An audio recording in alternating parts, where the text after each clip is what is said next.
And feeling that, they don't know who to elect. They think in terms of a democracy, which is not possible in a monetary-based economy. If you have more money to advertise your position, the position you desire in government, that isn't a democracy. It serves those in positions of differential advantage. So it's always a dictatorship of the elitists, the financially wealthy.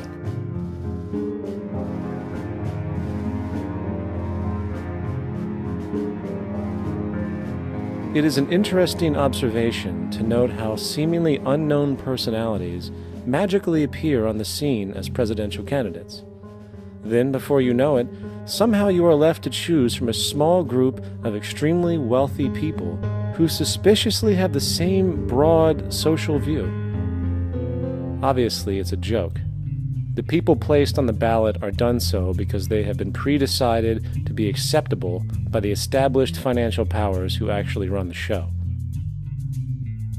Yet, many who understand this illusion of democracy often think, if only we could just get our honest, ethical politicians in power, then we would be okay.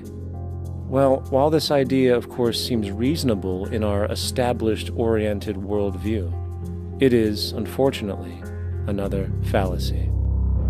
For when it really comes down to what is actually important, the institution of politics, and thus politicians themselves, have absolutely no true relevance as to what makes our world and society function. It's not politicians that can solve problems. They have no technical capabilities. They don't know how to solve problems. Even if they were sincere, they don't know how to solve problems. It's the technicians that produce the desalination plants. It's the technicians that give you electricity, that give you motor vehicles, that heat your house and cool it in the summertime. It's technology that solves problems, not politics.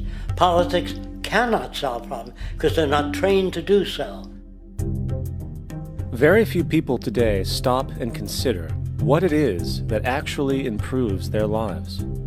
Is it money? Obviously not. One cannot eat money or stuff money into their car to get it to run. Is it politics? All politicians can do is create laws, establish budgets, and declare war. Is it religion?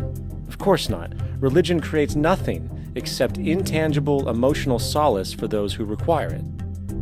The true gift that we as human beings have, which has been solely responsible for everything that has improved our lives, is technology. What is technology? Technology is a pencil which allows one to solidify ideas on paper for communication. Technology is an automobile which allows one to travel faster than feet would allow. Technology is a pair of eyeglasses which enables sight for those who need it. Applied technology itself is merely an extension of human attributes which reduces human effort, freeing humans from a particular chore or problem.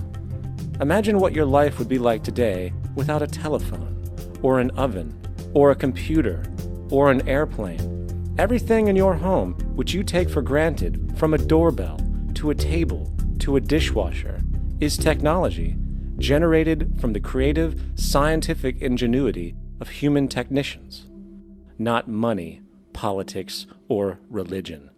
These are false institutions. And writing your congressman is fantastic. They tell you to write your congressman if you want something done. The men in Washington should be at the forefront of technology, the forefront of human studies, the forefront of crime, all the factors that shape human behavior. You don't have to write your congressman. What kind of people are they that are appointed to do that job? The future will have great difficulty. And the question that's raised by politicians is, how much will a project cost? The question is not, how much will it cost? Do we have the resources? And we have the resources today to house everyone, build hospitals all over the world, build schools all over the world, the finest equipment and labs for teaching and doing medical research. So you see, we have all that.